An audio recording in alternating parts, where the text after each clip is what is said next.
Today we're going to be going over the press conferences. Not a whole lot to talk about with the games. They've kind of been dissected to death. So I figured we would jump in a little bit and we would check out what the players and the coaches have to say. Press conference is 49 minutes long, something like that. So we're not going to cover every bit of it. We're just going to go through and take some snippets here and there. Talk about the players, talk about the coaches, see what they have to say. At the end, we'll give our opinion on how game 3 is going to go and who we think has a better shot at it tonight. But first, if you're new here, please like, please subscribe, hit the notification bell so you don't miss any of our content that we're putting out. We're putting out daily NBA, NFL, MLB, NHL content, depending on what's going on, depending on what we're into, putting out a little bit of everything. So be sure to come by, check it out, and please continue supporting the channel.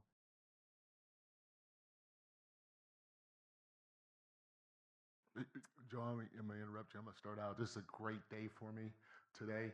For the first time, I got a chance to meet Ben Stiller. I don't know if he's in here or not, but I actually gave him a handshake and a hug. I got my man Fat Joe sitting in the back. This is a great day for Mike Brown. Yeah, I'll take it. Appreciate you being here. So first things first, this made me laugh earlier whenever I watched it. It's just great to see a coach with some humanity. You know, he is an NBA coach. He is famous in his own right. A lot of people know who Mike Brown is. Even more people know who the New York Knicks are. So it's kind of funny to see him starstruck over Ben Stiller and Fat Joe. Just funny how there's levels to this celebrity, and even someone who we might look at as being famous, someone like Mike Brown, can still be starstruck, still absolutely like that smile. Just brings humanity to the team. It just shows why the players are so willing to go out here and play through injury, play through all the adversity. Someone with this kind of, just laugh, the humanity, the way he's acting, the way he's talking, just showing his emotions and everything. It made me laugh, drew me to Mike Brown, and made me want to root for him a little bit. So I thought that was pretty funny. I think you were talking about this at the outset of the last series, and you've mentioned it at times throughout the year. But can you revisit, you were saying that when you took this job, you felt like this team had enough to win. So what were your feelings like about this roster when you took over? And then did you feel like you had to get to the finals this year as coach? So I'm going to answer that part first. Every year I've coached, I felt like I've wanted to and needed kind of to be a part of a finals team. Like, are you here to tank or are you here to win? I've never experiencing as a head coach, quote unquote, trying to tank, trying not to make the playoffs, trying those things. It's about trying to get the win and improve during the regular season. So come postseason, you're in position to try to go for it. When I took as you're looking at this team, trying to put together what you want to say to, Leon, Mr. Dolan, Quentin Dolan, Wes, and the rest of their staff, you just tell the truth. And I thought the diversity in terms of the skill set on both ends of the floor, as well as the size, the length, the athleticism, and all that. And then, every team that I've been a part of that has gone to the finals, and especially that has won it, has an X factor or a wild card. And that's somebody that plays right here. Off of their emotions, but it's usually at one speed. And most of the times you love it, and sometimes you may pull your hair out of your head if you have it, and that person. So spoiler alert, he's talking about Josh Hart. He's talking about your player that doesn't really bring a lot of shooting, but they do everything well, and they play with great emotion every night. He's going to dig into it a little bit more here. This is something I've kind of covered in my videos before. I don't really love this player. I don't really love this on a team. Obviously, you need defense, you need offense, you need rebounding, you need everything. I kind of disagree with what he's going to say here. We'll dig into it more afterwards, but I will say there's some truth to what he's saying. A lot of teams have won with these players on their team, but with that being said, there's a lot of teams that have lost and fell apart with this player on their team. Again, we'll dig into it a little more after he's done with his quote. Person was Josh. Back in San Antonio, it was Steven Jackson. In Golden State, it was Draymond Green. Here it's Josh. All those guys, they can change a game to the nth degree, just with their passion, their emotion, however you want to call it. And sometimes they may make you want to pull your hair out your head, like I said. But so I thought that the team was diverse and had a lot of different pieces that can help you skill wise. They had the X factor in Josh, and then being a veteran group, there was a hunger about this team with the way they lost the last couple of years that I thought could help bode them well getting over the hump. And then, from there, you guys said this before, you got to be aligned, not just horizontally, but vertically, from Mr. Dolan to Leon to myself on down. And then you got to be aligned horizontally too. And I've known Leon for many years, and I felt that alignment. I didn't want to listen to this whole quote. This whole thing is just really long and drawn out. He kind of got way off the question here, but he also leads into something else that I did want to talk about. That's why I wanted to cover this. The basic point of things is they were asking him, did he think this team had a chance at winning a championship? And his answer was basically along the lines of yes. They had enough high-end scoring.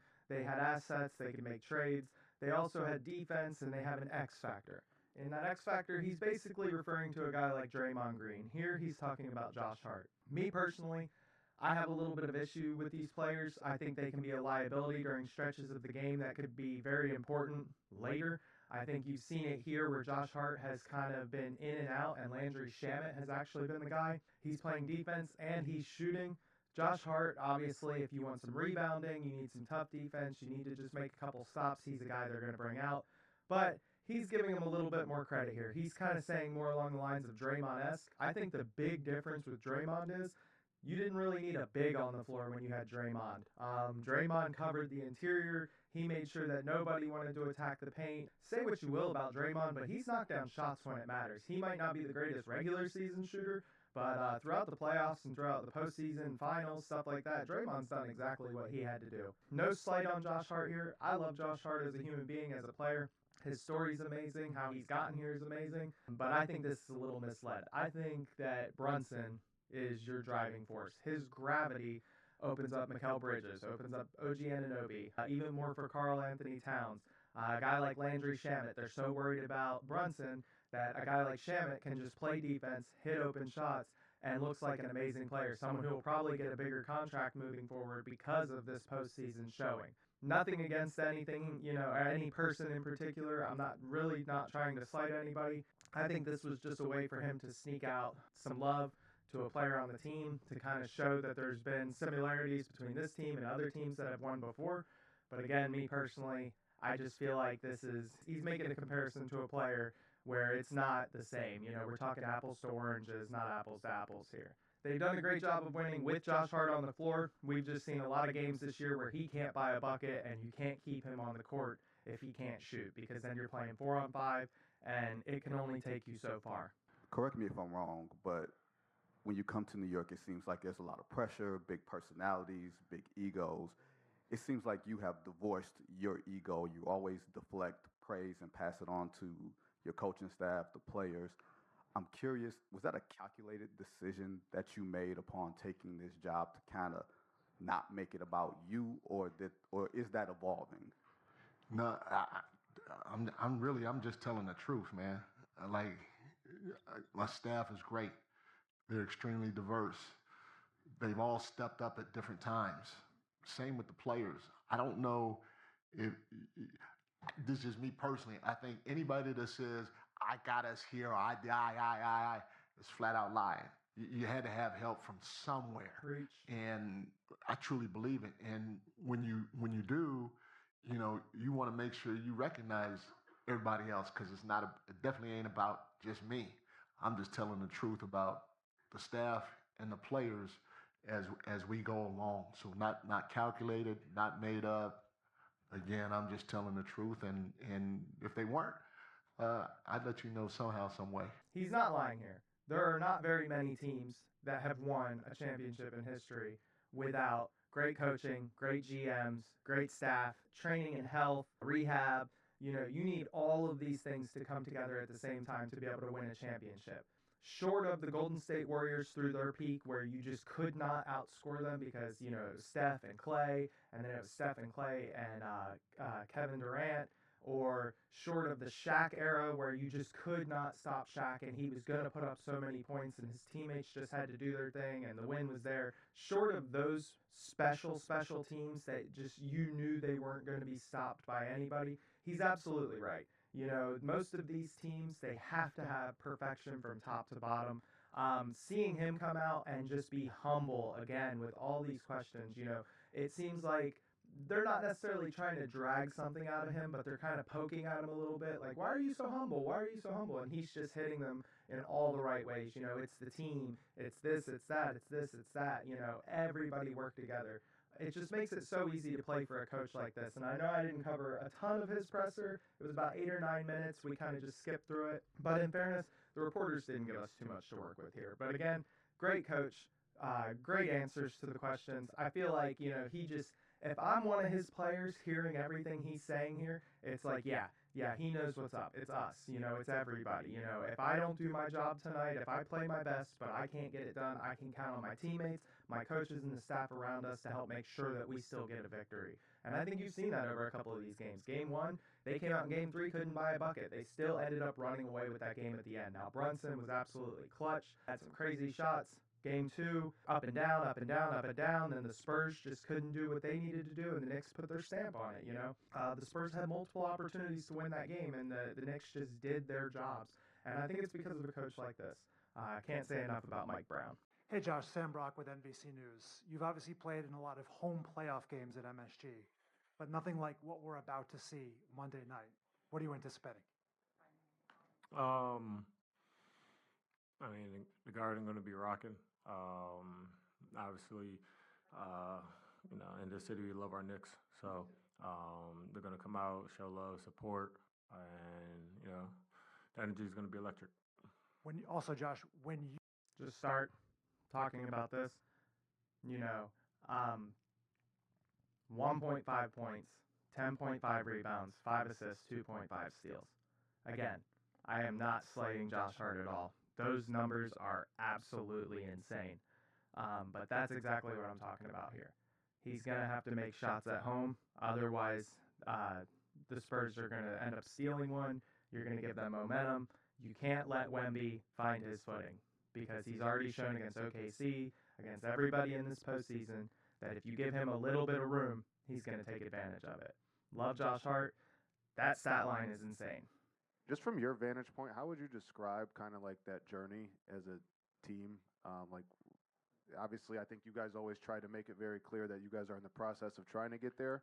It wasn't always as good as maybe you guys made it seem, but how can you describe it for me, just the journey that's been? Yeah, obviously that started in Abu Dhabi or, right before Abu Dhabi, where we talk about, what our goals are, what our staples are, and what the habits we're trying to build are. And in the 82-game season, I mean, there's a lot of, peaks and a lot of valleys. And I think that most important thing is just to stay even, no matter what it is, because especially in this city, it's tough. Like I said, you hear praises, you get complacent, and then you go down, and then you start hearing the talk and the chatter if you lose one, 2, 3 games. So it's been a lengthy process. If you guys remember correctly, at the beginning of this season, the Knicks were not good. They came out up and down, and then they had a stretch where they couldn't do anything right. And at a certain point in this season, they turned it around, and they just have not looked back. He's absolutely right here. New York, Philly, LA, big market cities, you get down for a little while, most teams don't come back up. I think that's something that isn't being talked about enough here, the way the team just absolutely connected. At a certain point in the season, they locked in on defense.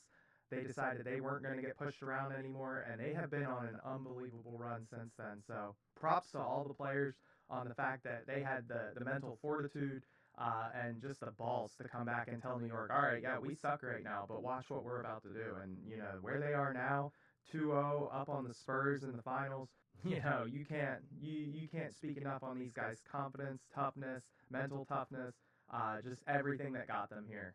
I think right now we're in a very good mindset of doing our habits, playing our brand of basketball, and not really worrying about the outside noise or the accolades or individual performances. So yeah, again, just the toughness of the team. I mean, it's unbelievable, start to finish. So again, props to these guys.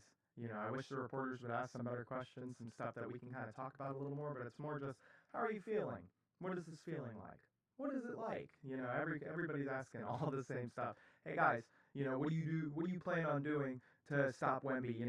What have you done to stop Wemby to this point? What can you do moving forward to make sure he's not a force? Has it been a point of emphasis for the team to get Karl Anthony Towns the ball when Jalen Brunson's struggling, or vice versa? Like, it's not hard to ask good questions, guys. I mean, I hate to mess with people, but it's the finals, and we're just like, how do you feel? Like, what do you think they feel like? They're fucking ecstatic, bro. They're up 2-0. They're locked in. They want to win this. They're 2 games away from a parade and from the best vacation they've ever had in their lives, and everybody on this team suddenly being worth more money. Like, what do you mean, how do they feel? I think they feel pretty fucking good right now. So we'll keep digging into this, though, guys. Jones, Christian Winfield, New York Daily News. Wemby doesn't throw the ball off his teammates back down the stretch there, but the end of the game might be different. When you look at the film, just what are some things that you guys think that you need to clean up for Game 3? Execution for sure in the fourth quarter. I feel like we played a little bit slower. Transition defense wasn't as crisp as it was the first 3 quarters. So I think if we focus on that, rebounding, we'll be good.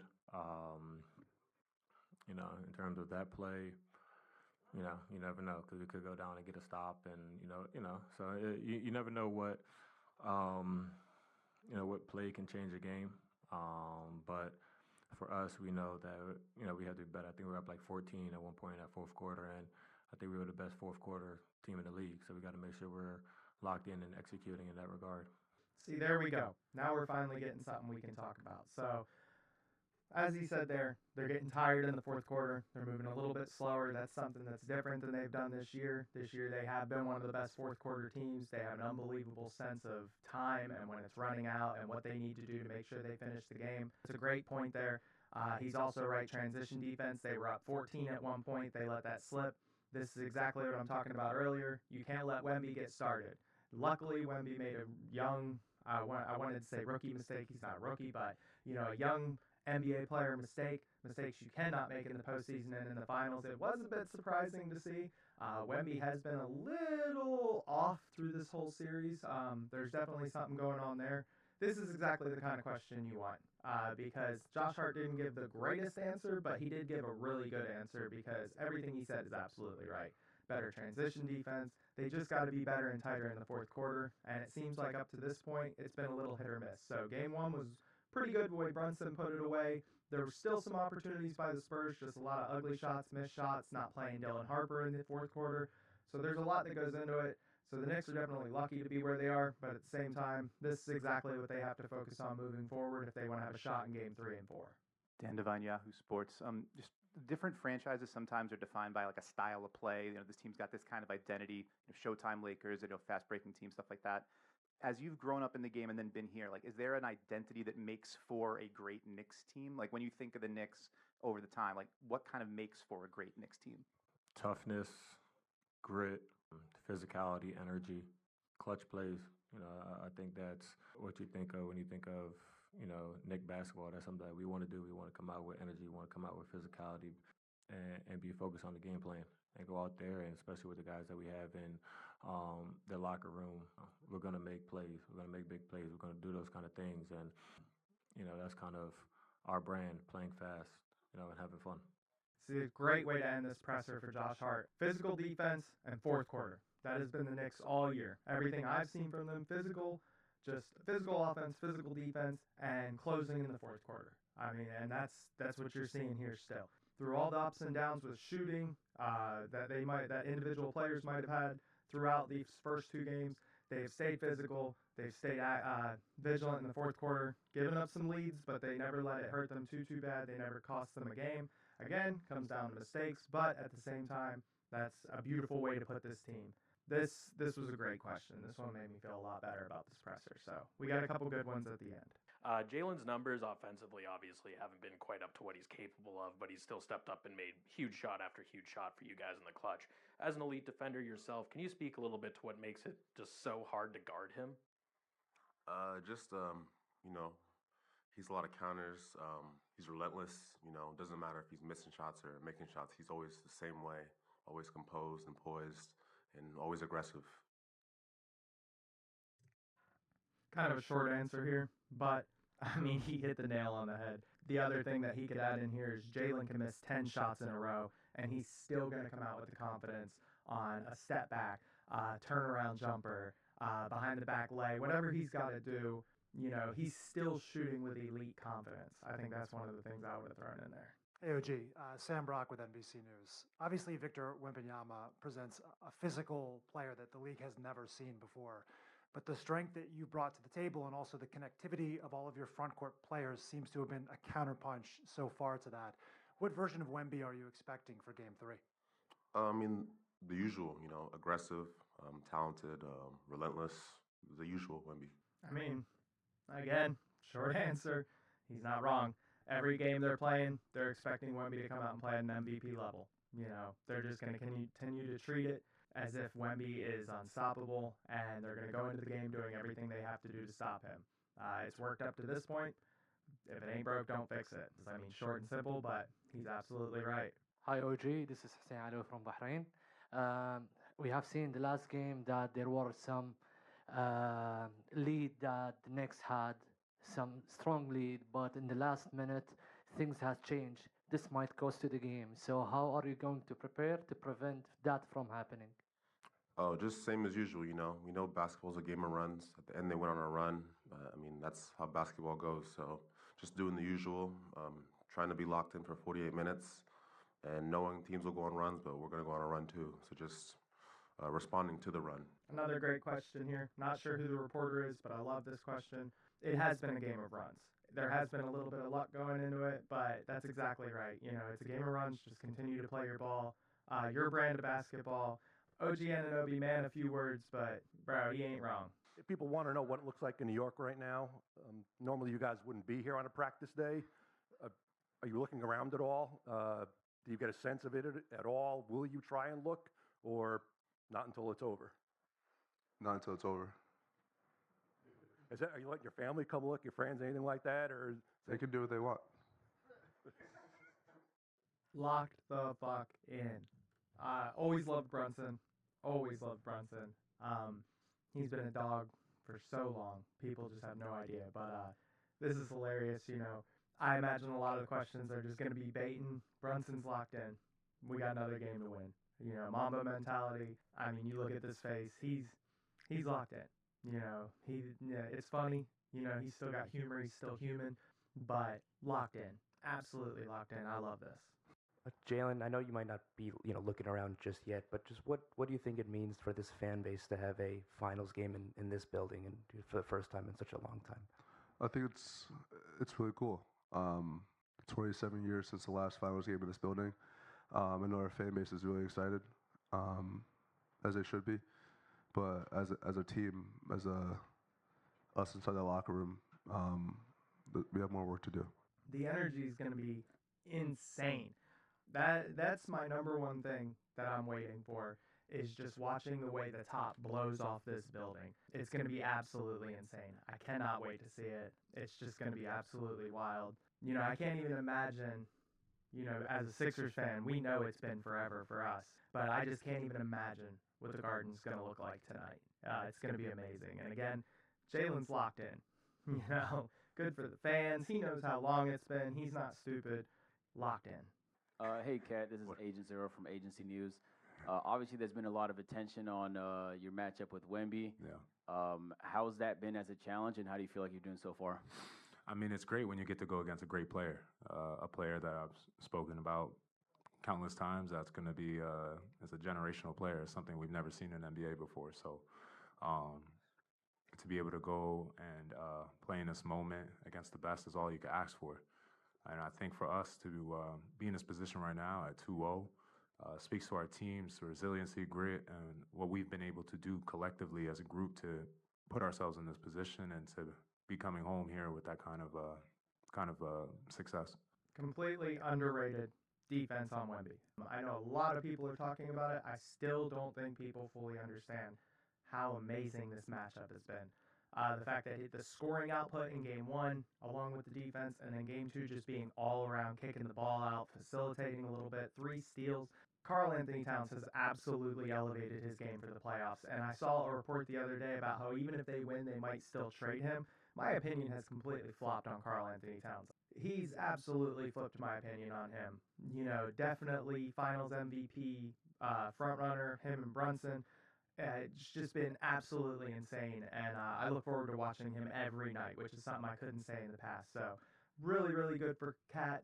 This whole process has been amazing, and his defense has been amazing. Just absolutely underrated through these finals so far.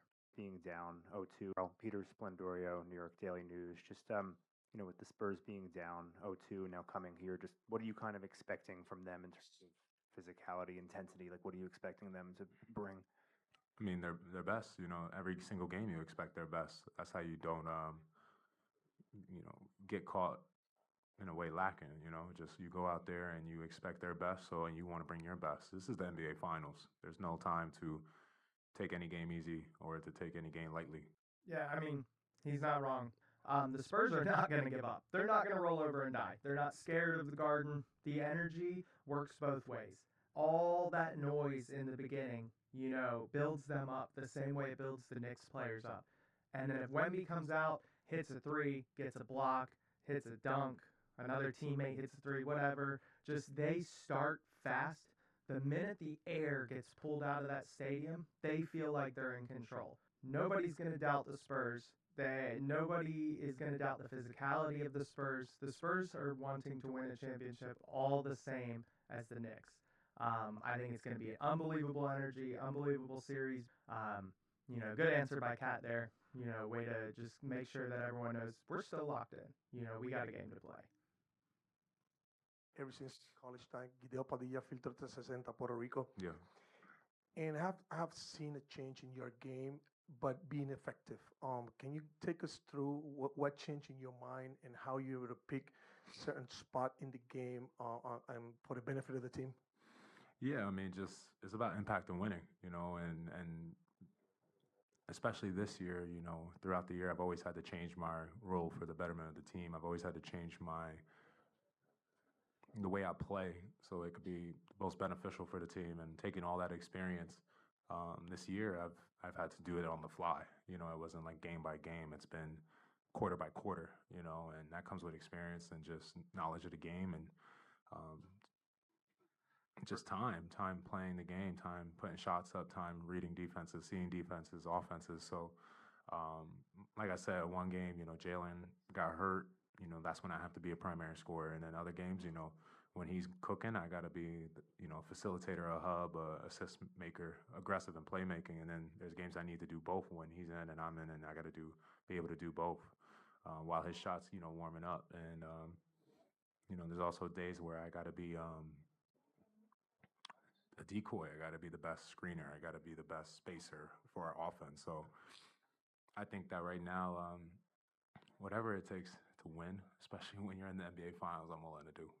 100%. 100%. And this is what I was just talking about on flipping my entire attitude towards Karl Anthony Towns. Quarter by quarter, whatever I got to do to win is what I'm going to do to win. This is a guy, he's a vet now. Like, he's been a vet, but he is a vet now. He's been around for a while. He has seen enough. He has lost enough. He knows that opportunities like this don't come often.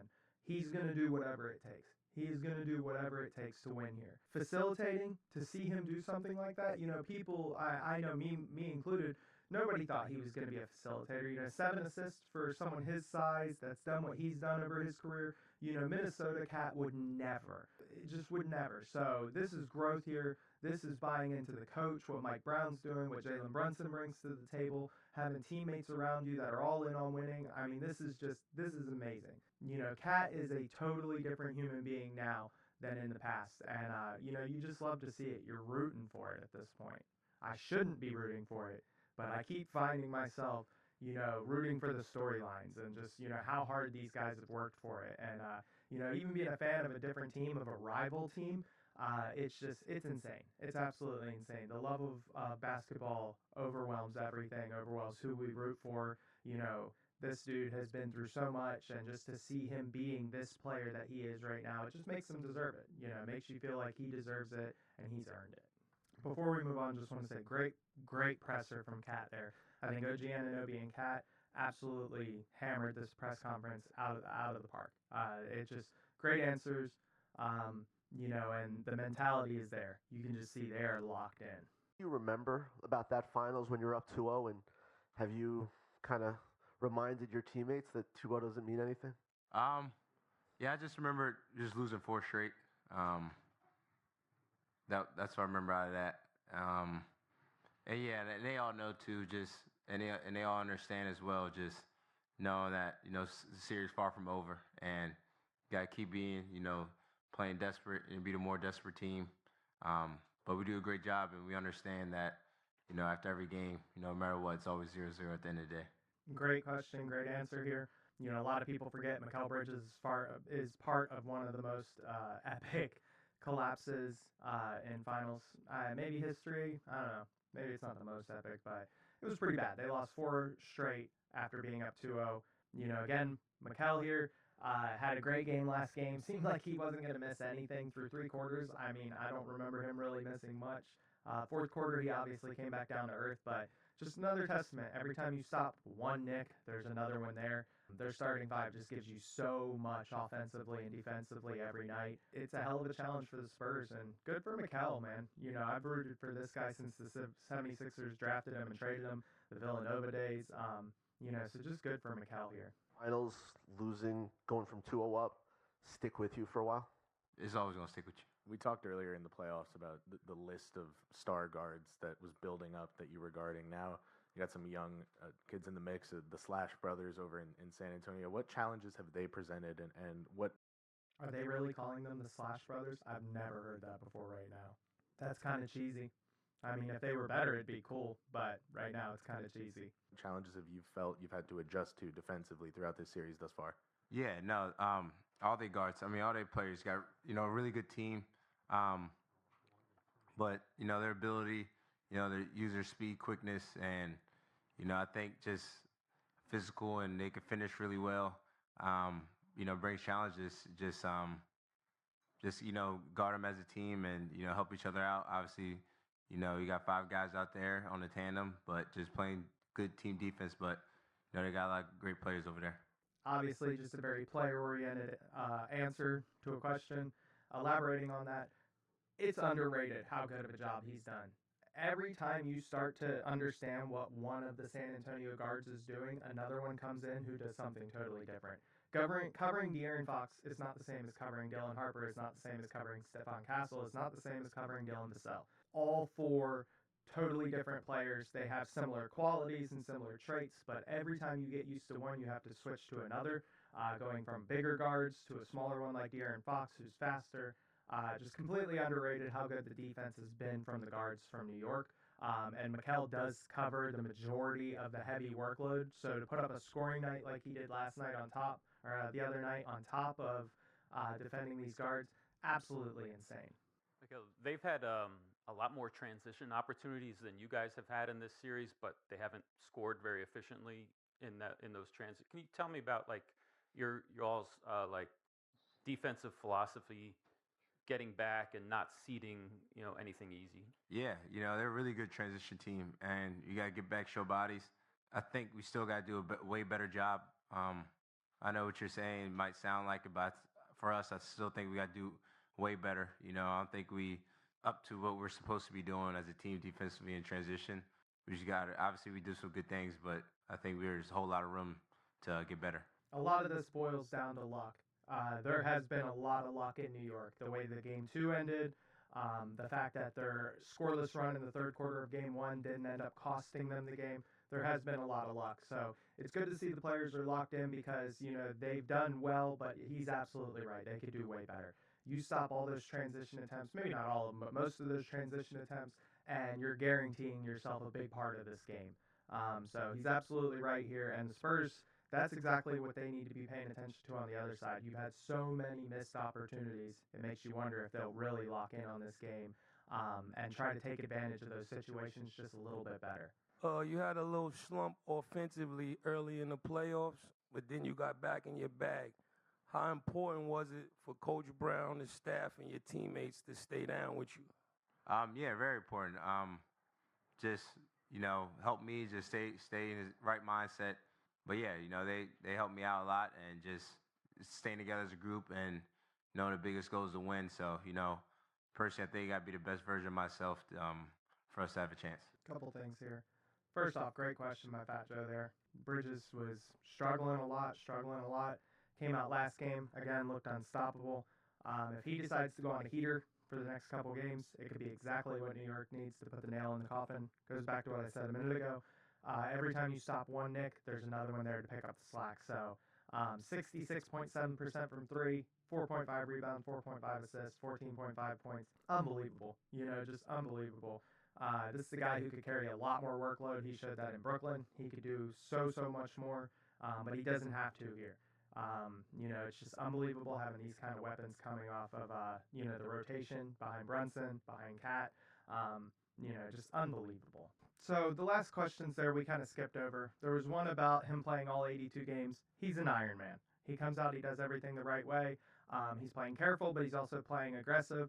Mikal Bridges is just an Iron Man. He's just one of those guys that, he does not miss a lot of games, does not miss a lot of time. He's going to be there for his team. This whole thing was amazing. This was very, very insightful, very eye-opening. Made me love Mike Brown. Jalen Brunson is absolutely rock solid. OG Anunoby, man, a few words, but making all the great points. Cat was very humble, talking about his facilitating and stuff like that. That was fantastic. All the guys are locked in. One thing I'll say about this team, they are all locked in. If you're a New York Knicks fan, you have to be excited over all this. I mean, this is absolutely amazing. And it gives you unbelievable confidence going into Game 3 that they're just going to continue to do what they're doing. And we still haven't seen Brunson at his best. We still haven't seen a lot of these guys at their best. I know the Spurs haven't been playing great, but it just makes you wonder how long there's going to be before there's a game where the Knicks just hit 60% from three and they're unstoppable. So, it's going to be a tough task for the Spurs. I want to cover the Spurs press conference too. This took a little longer than I thought it was going to, so we're going to try to get that out. I also got an Eagles video in the works, so we're going to try to get that out too. But this was amazing. Tell me what you guys think. Do you like the format? Do you like the style? Should we do more of this? I know this was really, really long. I'm going to try to break it up into segments, make it a little bit shorter, a little bit easier to consume. But this was absolutely fantastic. I love you guys. Thanks for hanging with me till the end. I appreciate y'all. Please like, please subscribe, and continue rocking with the channel, guys. I love y'all. I'll catch you in the next one. Peace.